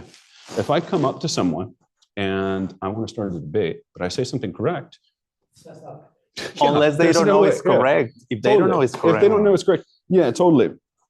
But I'm trying to prove something to someone, and the essence of debate isn't to necessarily, well, here's the thing. And this is another very beautiful part that I didn't even realize. I did not put it into the presentation. But we do need to keep in mind that there are some basic fundamental things that you are not allowed to do to start a debate. Okay? If you are going to debate with someone, they have to accept, okay, already previously, right, something about the subject that you were trying to prove. But they don't know it and they have not tied it together in their own mind, okay? So very common debate, okay, consider sound. It is changing because it was produced, okay? If I was going to prove this to someone, it would already be a false statement if they already knew this, okay? So it doesn't matter how true it is. Does not matter. I could be coming up to you and saying something that is absolutely 100% true. But if the person isn't actively seeking to understand it themselves, it is false within this tradition, which is kind of crazy, right? So you're trying to tie something. Maybe they understand, right, that sound is changing, okay? But they don't know that changingness is connected to being produced. Okay, and this is the element that you're trying to produce, that you're trying to present to them, right? This is how you're trying to tie it together. Okay, but if they don't accept the first aspect, you're actually barred from even debating with them. Yeah? Okay, so why am I saying that? Because I just said, Tim, how do we start a debate? You got to come and say something that's incorrect. Yeah, so if Juan said, you know, but you could say something that is correct, and if they don't know it, then you could debate about it. That's why that's incorrect. You understand? For them. Incorrect for them. Beautiful. They could be a Buddha for all I know. All right? Why would I try to prove anything to a Buddha? Maybe they're trying to give me the opportunity to collect wisdom, virtue. Right? How do you debate with an omniscient being? I don't know. Maybe that's for class 1000. Okay, so we're going to go through something here. We talked about how this first statement is an incorrect statement, okay? This is section 4 Okay, this is the first reply that we have here. So does everybody know the series of steps that we have to go through in order to prove whether or not something is correct or incorrect? Does everybody say one is? Okay, hold on. Who's done some of the foundational courses? I know Tim has. Has anyone else done some? Roxana? Okay, so I'm going to ask you guys for a little help here, maybe in helping us move class along. The first statement here, okay? What part of the argument is that? What would we call that classically? Well, you can say the subject, yeah. I mean, I think it's very close, very similar, right? So this first statement here is the subject, okay? The second statement, the assertion, yeah, totally, okay? This here, because it's in italics, represents the reply of our opponent, okay? The defender, okay? These are things that the attacker is saying, okay? The first two lines. This third here is a teacher, okay? We say teacher. Teacher. Teacher means why, okay? Why, all right? This third statement, this is the reason, right? This is the reason that we're giving for why we're saying the assertion, okay? So when we look at this, we have to think of it this way. 1, 2, 3, okay? You can just think of it very simply because there's an algorithm that you can go about using to prove truth or untruth, whether or not statements are valid or invalid, whether or not they're accurate or inaccurate. Okay, so everybody say 1 is 3. 1 is 3. 3 is 2. 3 is 2. Not 2, not 3. Not 2, Okay. not 3. That's how we're going to begin to examine these things. All right. So the defender here, okay. What is he? I mean, what have we got? Okay, we've got him saying, well, why do you say that? So he's asking for clarification. Okay, we're saying like, dude, I'm going to talk like this. Okay, the translators, dude. Dude means all honorable All honorable people. Yeah, totally. I use it to refer to everybody though. Yeah, it's fun. I mean, even my 6-year-old daughter, times. I call her dude. So, so let's consider the color of a white seashell. I guess it must be red, right? Come on, dude. Why you Well, say why that? do you say that? Because it's a color. Okay. Wait. Yeah. Wait. So why is this? Why are we saying this in reply? And why would he say, why do you say that? Okay. Keep that in mind because it's obvious that this isn't the case, right? It's obvious that not all things are red. Okay. But what we're doing, this is very important. I said this is a telwa. What is a telwa? It means a consequential statement. Okay. Everybody know what the highest middle way is called? Yeah, yeah, totally. Because they use consequences to draw out the absurd qualities of something that someone is saying, right? So they're not implying something, right? They're not asserting anything. They're saying, dude, if you say that, well, then what about this? Okay, all fruits are apples. Well, what about this freaking banana? You know, I'm not making a statement. I'm just saying, yo, well, if you say that, then here's an obvious consequence to what it is that you're presenting. So in a certain way, you're using a negation in a certain way, okay, of what they're saying. Now, oh, thank you very much. Thank you. Yeah. You guys are so wonderful. Like everybody here, it's really cool, man. Okay, so where are we going next? Okay, do colors exist exclusively amongst red things? No, it's not the case, right? This is boring. Are you guys bored? Are we getting somewhere? Is this exciting a little bit? Because it's been 2 hours now. It's been 2 hours officially. But we just got to the second section, so. Okay. So stay tuned. Everyone out there, if you need to go, you can go. If not, let's at least get through a few sections of this first debate, okay? Just so we can carry a little momentum into tomorrow's class. let's see. Okay. So here, right? If we're going to say as our subject, the color of a white seashell, right? Do you see how it's obvious in order to prove the incorrectness, right, of the first statement, you have to choose something that's not red, right? Does that make sense? You have to do that, right? I can't say a red dress because that's an example of something that's red. It doesn't contradict, and it's not a consequence, you know, of an incorrect kind of, okay, everybody sees that, right? So there are 4 general responses that someone can give in a debate, okay? 4 ways of replying. When you're replying to a consequence, you only have 2 options, okay? You can either accept or you can ask why. Okay? And that's important because you'll see how it comes out. And if you want to learn how to do spoken debate, you have to remember what you can and can't say in certain contexts, okay? When it comes to consequences, you only have 2 replies that you can give, okay? That's either chicha or duh. Everybody say duh. Duh means I accept, okay? I accept that, okay?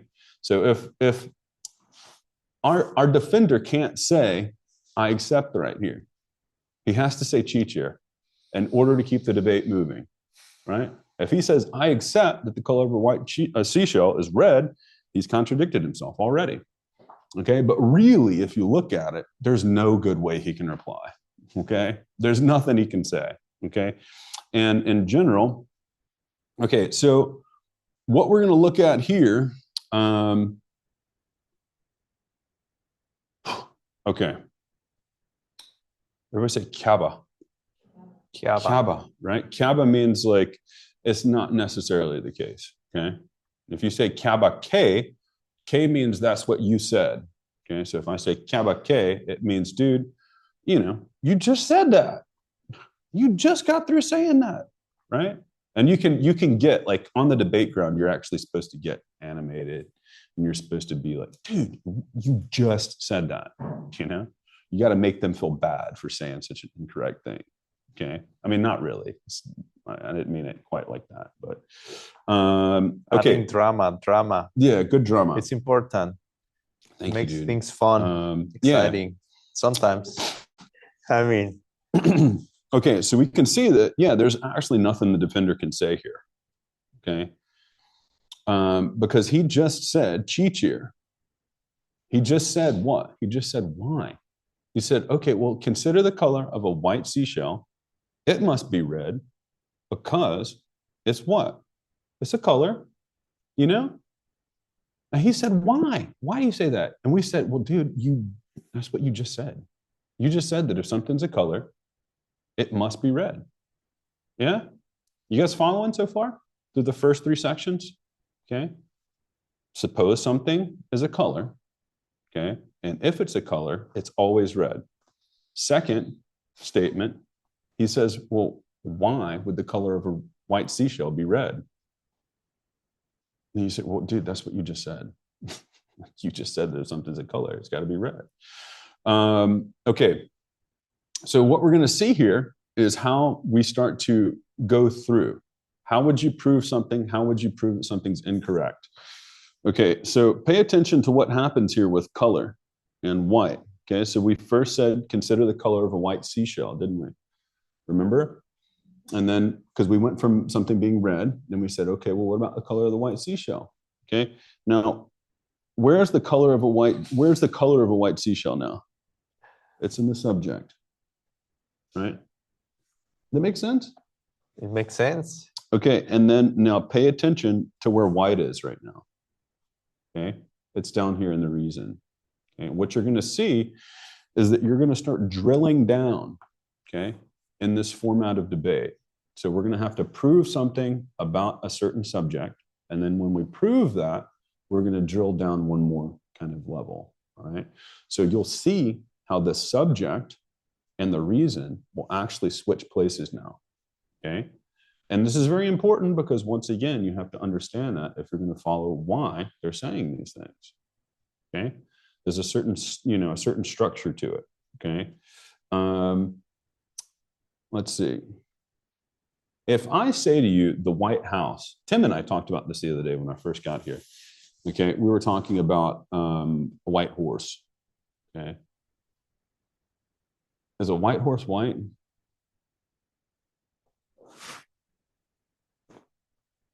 Yes.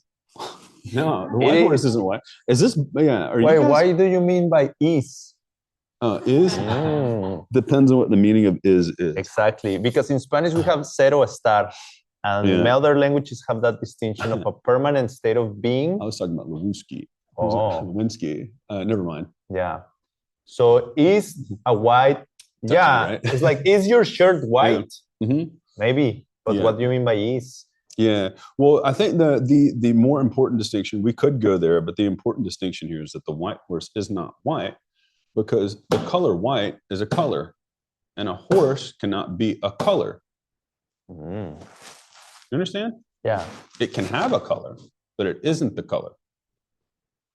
Why if Okay. you say, is the white horse the color white? Maybe that's more clear for certain languages. Well, the reason I'm pointing this out is because, like Tim said the other day when we Yeah. first started talking, Mhm. it's very important to be specific about what you're saying in debate. Mhm. So when we say the color of a white seashell, Mhm. we're being specific in saying that the white seashell has the quality of being white. Mhm. It isn't the color white.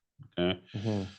If I say something about the White House, Mhm. right? The Be house isn't careful white. with what you say about the White House. Yeah, it doesn't have the color. So it's one of the reasons you're going to have to be specific, right? Yeah. Dude, I'm enjoying this, but is everybody else like, okay? No, I want to participate. Okay. I want to debate with you. No. We can debate and I No. can pretend to be the opponent. Maybe tomorrow. Okay, so let's look at how we go through here. Okay, we saw right here, he said, okay, well, yeah, he asked why. And then what we said is, well, you know, so what the defender's saying is just because something is a color doesn't mean that it has to be red. And we said, well, that goes against what you said. Like, you just got through saying this, you know? So, but you already agreed that it does have to be that way. Okay, so moving on, in that case, then I disagree that the color of a white seashell is a color. So what do you think we're going to have to prove now? That it is a color, that the color of a white seashell is a color. How would you go about doing this? This is something I didn't put in the presentation, but I want you guys to understand how exact you can be with these things. In order to prove something is a color, okay, you have to first understand what the definition of a color is, right? Okay. If you want to prove that something exists in the way that the definition states it, there are actually 8 different qualities that it has to meet. Okay. Now, we're not going to go through this, but we will at some point, I think. And because there's a whole section, a whole chapter about definitions. Okay. So in a definition, if I say, like, what's the definition of a color? Right? Something that can be pointed at as a color. And that's how you would prove red. Yeah. If I say, like, what's the definition of red? Red is something that looks like this. It's something that's, yeah, it's something what you could call, it's, okay, so it's suitable, right, as the color red, as the hue. They say a hue, right? So if I say, what's the definition of blue, right? Something suitable as being the hue of blue, right? How do you know that these things are definitions? And why would you just take somebody's definition? Like, if I say that the definition of a dog is something that has fur, has 4 legs, but it meows. Okay, it's an incorrect definition, right? I mean, it's not like an actual definition, but you know what I'm saying? Okay, Yeah. so you have to be able to say, okay, well, how do we know if a definition is correct? Just because Sengnawang Tashi tells us that's the definition, that's not good in logic. You know what I mean? You have to be able to say, okay, well, what does it mean to be a definition? And definitions have 8 different things that you can prove about it. So why am I saying that? And it's because what we're looking at here is trying to prove that white is a color. And I'm trying to show you that you can be very precise and you can prove these things without question, okay? But you have to have these tools, okay? So where we're going to go with this is, all right, if you disagree, let's consider the color of a white seashell. It is too white because it's identical to the color of a white seashell. And remember earlier we were talking about oneness and separateness. Remember that came up in the chapter? And I said he's foreshadowing to things that are going to come up later in the text, yeah? If I say that something's identical to being the color of a white seashell, there's only one thing in the universe that is identical to the color of a white seashell. That's the color of a white seashell, okay? All right, so what does this mean, okay? To be identical, and this is a fine distinction, and I ask you guys, if there's anything you take away from today, maybe this is something that you can take away from this, okay? Because I thought this was rather profound, okay? You can have, does anybody know what the word synonymous means? Right? It's the same word. Excuse me. Well, you know, what's up? No, that I was thinking like, I know and I don't know. You know and you don't know. Okay, well, synonymous. Yeah, totally. Well, synonymous means that it's, you can have two different words for the same thing. Okay. Oh, yeah. So if you have a group, okay, like you could call our fruits and citrus fruits synonymous? No, they're not, right? Because one group is smaller than the other group. Everybody seen Venn diagrams before? Like diagrams where they say, okay, you got colors and then you got like shapes, right? Are there any things, is there anything which is both a color and a shape at the same time? No. Okay. I'm trying to get you guys to think about groups, okay? And why is this? Because in order to say that something's identical, you have to understand group-wise what that means, okay? So to be identical means that you are the same in both name, okay, and meaning, okay? And why is this an important distinction? Because you can have things that are the same, but they're different in name. Can anybody think?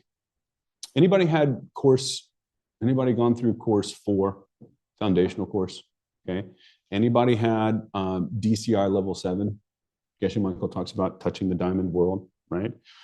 So when we go into the categories of existence, okay, and you have a word for sheja, okay, which means existing thing, right? Okay, something which can be established as existing, okay? Sheja can also be a word for reality in general, because sheja means everything that's contained within the universe, okay?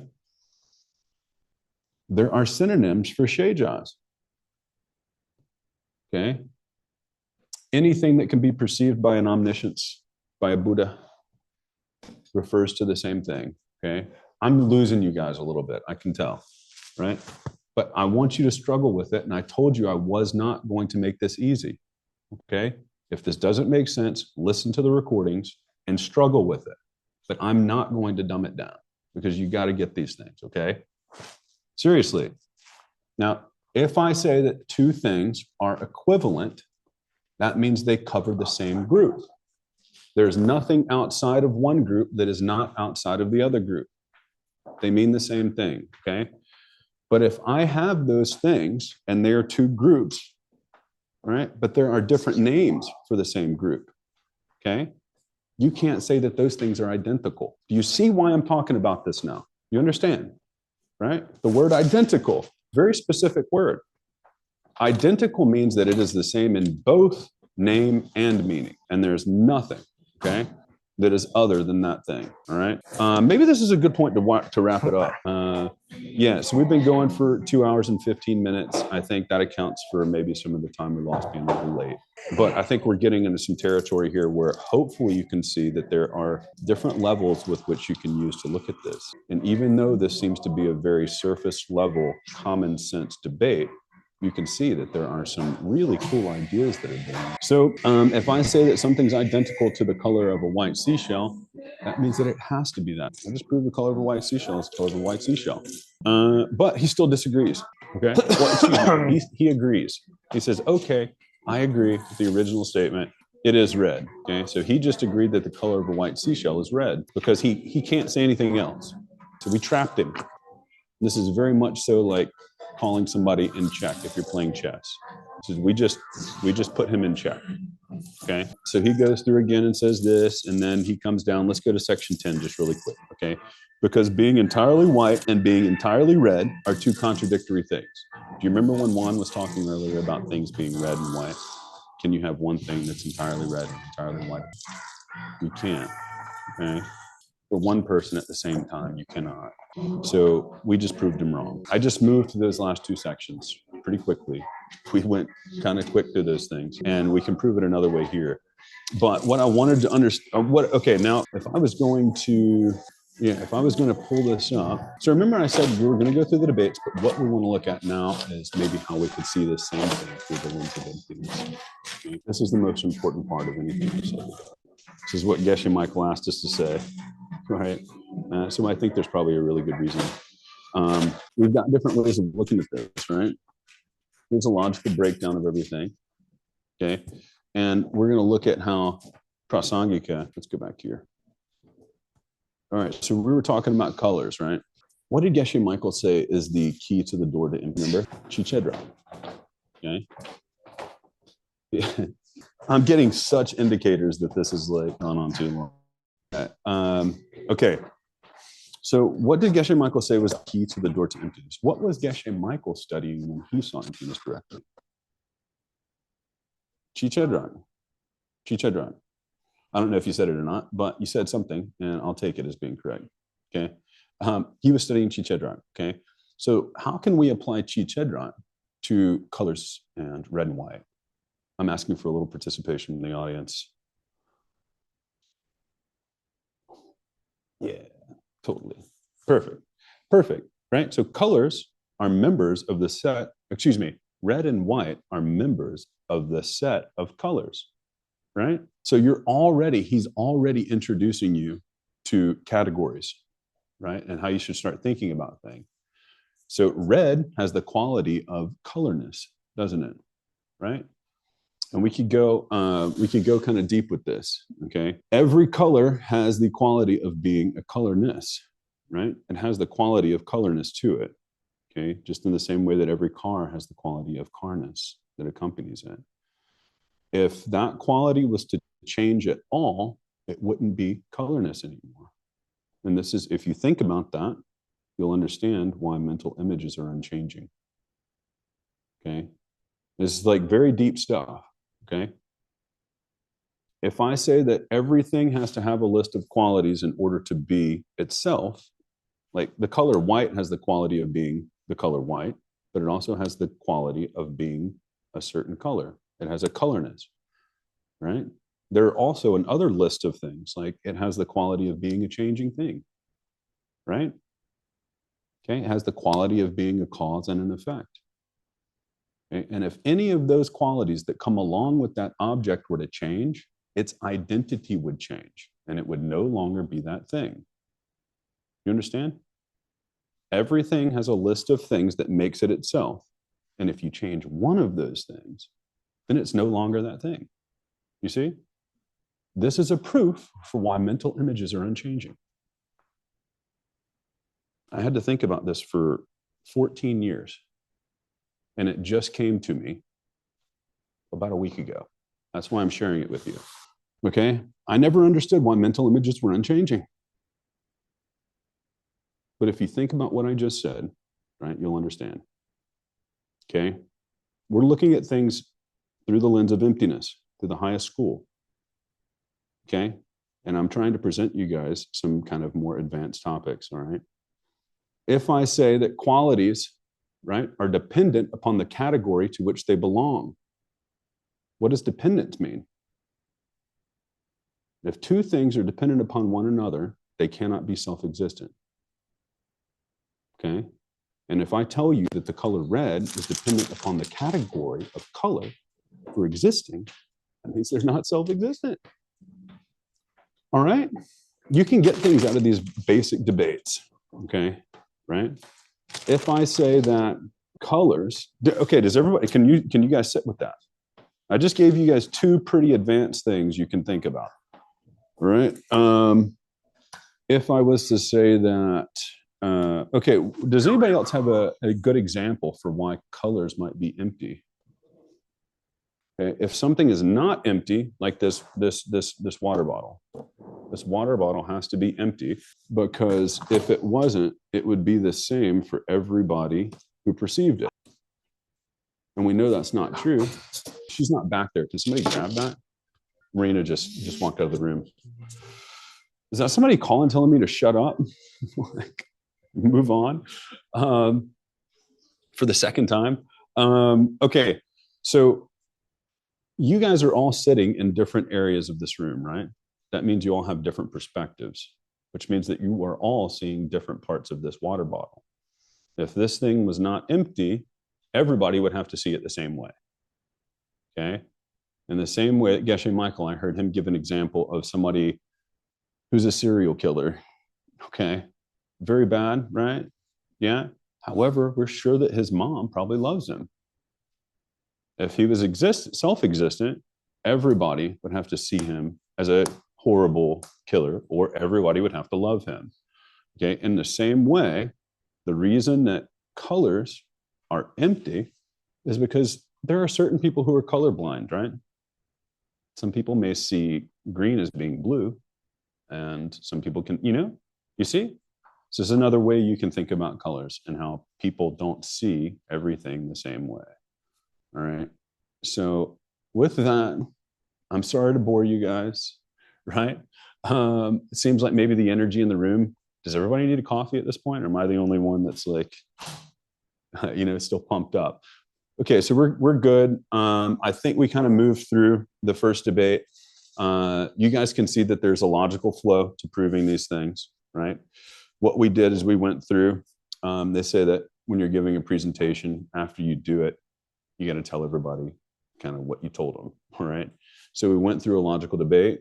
We identified who's the attacker, who's the defender. Yeah, you guys remember? And then what we also did is we looked at how syllogisms are formed and how they're used to prove statements over time. Okay, what does it mean to be identical, right? And also, maybe some ways of thinking about these things through the lens of the prasangikas, right, from highest middle way. So I would ask you guys if there's anything to focus on, maybe think about why it is that I said that mental images are unchanging. Identity and how identity is tied up in that, okay? Because I say that if mental images changed, right, then you couldn't say that they applied equally to all things that they related to. If you changed the concept of a car at all, it would no longer apply to all cars. It has to remain unchanging in order for the things that it relates to be called car. Okay? Think about it. If it doesn't make sense, okay? Yeah, maybe it's been a long week. Everybody's been here. Thank you guys for coming. And I hope I didn't bore you too much. Yeah. Fun. Okay. Yeah. Juan, you have anything, man? You want to wrap up? No, I think tomorrow we'll see what we see. Maybe emptiness, who knows? Thank you very much for coming. Yeah. No, I really think these topics are, my opinion, honest opinion is, yes, these topics are very important, very deep. I will approach them slowly, patiently, not trying to cover everything as if today was the only day in life, but more like building steps to reach to the final end. Anyways. Yeah, I kind of knew.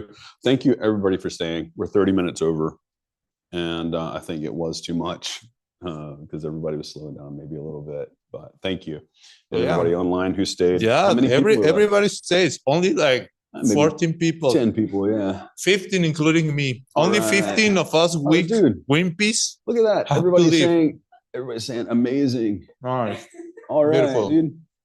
The first comment I see says, please slow down. Nice. Okay. And yeah, totally. Okay. Thank you. Okay. All right, Roxanne. Maybe tomorrow I would like to do something with the debate. I have a fun idea. Let's see if it works. Thank you, guys. Love to all. And thank you, Marina. You saved us today. Team saved us yesterday. Marina saved us today. Roxana has saving us both days. And the audience, thank you for coming. And Adam, thank you for sharing. Dude. And yeah, see you tomorrow if everything goes well. If you still have faith on us. You guys want to see a cute Okay, picture? bye. Look at this.